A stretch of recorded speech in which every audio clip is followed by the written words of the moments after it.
Today is Monday, April 12th. Happy birthday, Bucky. So I'm reading 1 John chapter 3, verse 4, and then 8 and 9. I'm going to be reading out of the King James Version. Chapter 3, verse 4. Whoever committeth sin transgresseth also the law, for sin is the transgression of the law. And then verse 8. He that committeth sin is of the devil, for the devil sinneth from the beginning. For this purpose the Son of God was manifested, that he might destroy the works of the devil. Whosoever is born of God doth not commit sin, for his seed remaineth in him, and he cannot sin, for he is born of God.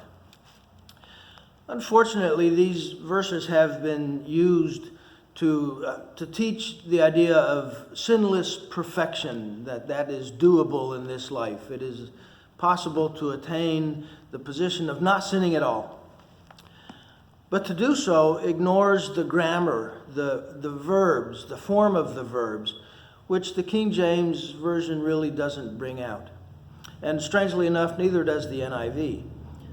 The key verbs to commit sin are in the imperfect tense, which means continual action. Here are the same verses out of the New American Standard Version. Chapter 3, verse 4. Everyone who practices sin also practices lawlessness, for sin is lawlessness. Verse 8.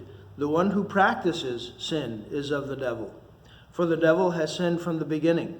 The Son of God appeared for this purpose, to destroy the works of the devil. No one who is born of God practices sin, because his seed abides in him, and he cannot sin because he is born of God. In other words, John is saying that if we are in Christ, we won't continually practice the sin that we've been rescued out of as a way of life. We've been born again to newness of life, not to remain in that old sin. We won't continue in it. Of course, the conflict between the desires of the flesh and the desires of the spirit continues. Of course, we keep dragging the old man of sin around. And of course, we all experience lapses more than we'd like to admit. We do stumble and fall in our sin. And John has already stated in chapter 1, verse 8, that if we say that we have no sin, we are deceiving ourselves, and the truth is not in us. If we claim that we have no sin, we're lying. Lying is a sin, therefore claiming sinless perfection is itself a sin. In those times when we stumble, let's remember chapter 2, verse 1. My little children, I am writing these things to you so that you may not sin. But if anyone sins, we have an advocate with the Father, Jesus Christ the righteous. Remember that Jesus, our advocate, hung around with prostitutes and sinners. He showed mercy toward the adulterer. He sought out the demon-possessed and the outcasts.